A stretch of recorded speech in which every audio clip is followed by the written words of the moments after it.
नमस्ते, सत श्री अकाल, आदाब। मैं advocate Harry, live Portugal bye Harry की तरफ से आप सभी का स्वागत करता हूं। दोस्तों, ये वीडियो मैंने बनाई हुई है खास उन लोगों के लिए जिन्होंने मुझे रिक्वेस्ट करी थी कि सर, जब फालता हमें अपलोड करना होता है पोर्टल पे तो वहां पे एक बॉक्स होता है जिसमें 255 वर्ड्स में हमें कुछ लिखना होता है, तो उसमें क्या लिखें। जब भी जिन जिन लोगों के फालते आए उन लोगों के लिए वीडियो इंपॉर्टेंट है।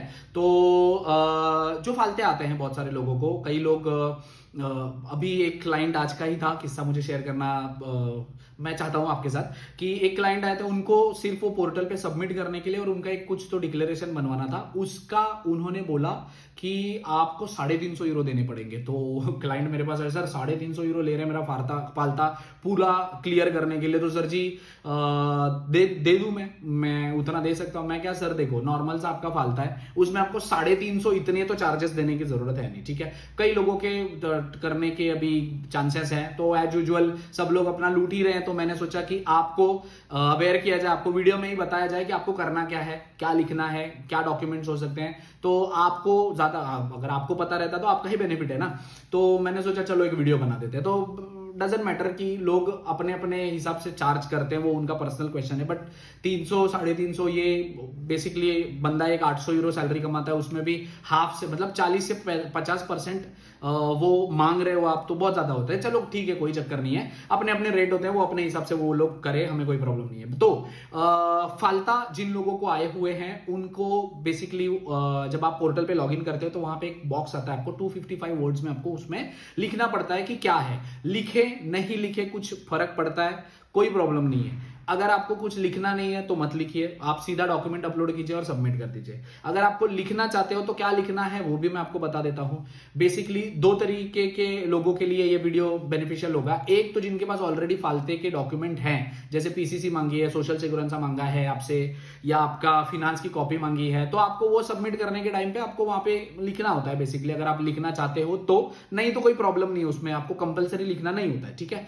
तो पहले तो जिनका सोशल सिक्योरिटी, जिनके हाथ में डॉक्यूमेंट्स हैं, फालता है, उन लोगों के लिए यह है कि आप उसमें लिख सकते हो कि that good afternoon, the document which you have asked me to upload again और to submit again on the portal, I have attach that document in this PDF. If you want anything else you can contact me on this number, और अपना mobile number लिख सकते हो।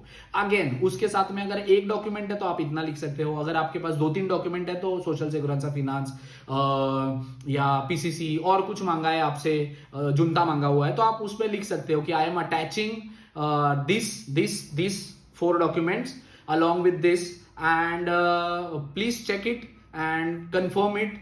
If you have any query or if you want to connect me again, you can just contact on this number. Mobile number आप mention कर सकते हो। I don't know कि वो कल को कॉन्टैक्ट पे करेंगे या नहीं, बट मैं चाहता हूं कि आप अपनी तरफ से उनको दे सकते हो, ठीक है। ये हो गया जिन लोगों के पास डॉक्यूमेंट्स हैं उन लोगों के लिए।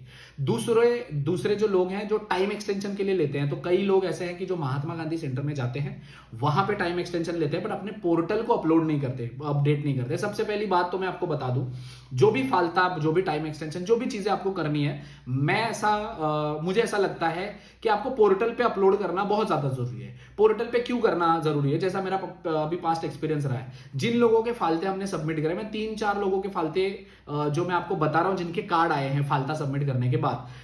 पहला जो हमने फालता सबमिट किया था वो 4 दिन के अंदर उनका कार्ड आया, एक का आया 17 या 18 दिन में आया था, एक का आया था बहुत टाइम 24-25 दिन लगे थे उनको, बट 1 महीने के अंदर उनका भी कार्ड आया था। तो मुझे ऐसा लगता है कि जो आप पोर्टल पे सबमिट करते हो ना, वो उस आईमा ऑफिसर के पास जाता है जिसने आपके लिए फालता बनाया, आपकी जो फाइल चेक करता है। मेरे ख्याल से, मुझे लगता है, ऐसा कोई रूल नहीं है, ठीक है, मुझे ऐसा लगता है, मेरे एक्सपीरियंस है कि वो आईमा के ऑफिसर के पास जाता है पोर्टल पे अगर आप कुछ भी सबमिट करते हो तो, ताकि वो तुरंत के तुरंत एक्सेप्ट करके आपको डन करके आपका कार्ड प्रिंटिंग में डाल सकता है, ठीक है, ऐसा मुझे लगता है। तो मेरे हिसाब से तो आपको पोर्टल पे सबमिट करना ही चाहिए। अभी आपके पास 3 से 4 वेज होते हैं। अगर आपको टाइम एक्सटेंशन भी लेना है, आप महात्मा गांधी जा सकते हो, जहां पे आपके बायोमेट्रिक हुए, वहां जाके ले सकते हो। आप अपने ईमेल से मेल कर सकते हैं। अगर आपके पास डॉक्यूमेंट है फालते के जो आपके पास होने चाहिए और आपको भेजने हैं उनको, तो आप बाय सीटीटी भेज सकते हो, और पोर्टल पे अपलोड करना जरूरी है, ठीक है। पोर्टल पे सबमिट कीजिए। पोर्टल पे सबमिट करने के लिए जिनका टाइम एक्सटेंशन लिया हुआ है महात्मा गांधी में जाके, उनको एक वो पेपर देते हैं, वो पेपर आप लेके यहाँ पे स्कैन करके ये भी अपलोड कर सकते हो। और इसमें आप क्या लिख सकते हो, इसमें लिख सकते हो, good afternoon, I have already requested in the आईमा जहां पे आप गए थे, जो भी आपकी है, महात्मा गांधी है या आप किसी म्यूनिसिपल में गए थे या कहीं और गए थे, वहां पे कि I have already applied for time extension by visiting there in Mahatma Gandhi special centre, whatever it is, जो भी आपका है वहां पे, and I have applied for the time extension due to it is taking time from my country, जो भी आपकी country है, इंडिया, पाकिस्तान, नेपाल, बांग्लादेश, आपके कंट्री से बनने के लिए, वो अथॉरिटी से आने के लिए आपको टाइम लग रहा है, जैसे कि एपोस्टाइल हो गया, जैसे कि आपकी पीसीसी हो गई, तो उसके लिए टाइम लग रहा है, तो due to concern authority are taking that much time legally, so that's why I'm asking for you the time extension. Please grant me the same for 1 month, 2 month, 3 month, 4 month, 6 month, जितना भी आपको चाहिए उतना time extension ले सकते हैं. सिस वालों के लिए भी सेम चीज है. सिस के लिए भी आप बोल सकते हो कि I need 6 month time extension for removal of my name from the Schengen information system. The procedure will take that much time. That's why I am asking you for grant me the time period of 6 months. That's it. इतना ही आपको लिखना है, ठीक है. ये लिखने के बाद आपको उसको फाइनल सबमिट करना है. पोर्टल पे जाना है. पोर्टल पे जाने के बाद एडिशनल डॉक्यूमेंट पे जाना है. एडिशनल डॉक्यूमेंट जो डॉक्यूमेंट है आपका, उसका एक सिंगल पीडीएफ बना के आप उसको अपलोड कर सकते हो. उसके बाद 255 वर्ड्स में आप ये लिख सकते हो जो भी आपके अकॉर्डिंग आपको ठीक लगे, और उसके बाद आप इसे सबमिट कर देना. पोर्टल पे सबमिट हो गया तो उसके बाद टिक टिक टिक ऐसे, जैसे डॉक्यूमेंट अपलोड करने के बाद जैसे आपको आता था वैसे आएगा. तो एक बार वो आ गया, दैट मीन्स आपका फालता सबमिट हो गया, या आपके टाइम एक्सटेंशन की जो रिक्वेस्ट आपने डाली हुई थी वो सबमिट हो गई. अब इसके बाद आपका पेज एक्सपायर नहीं होगा, क्योंकि महात्मा गांधी वाले बहुत लोग हैं कि वो वहां पे जाके एक्सटेंशन लेते हैं, बट आपका पेज एक्सपायर्ड हो जाता है, मतलब आपके पोर्टल पे वो अपडेट ही नहीं होता, तो आप यहाँ पे अपडेट कर सकते हो, ठीक है. रेस्ट अगर इससे रिलेटेड आपको कोई भी इंफॉर्मेशन या गाइडेंस चाहिए होगी तो आप वीडियो के नीचे कमेंट कर सकते हो. Thank you so much.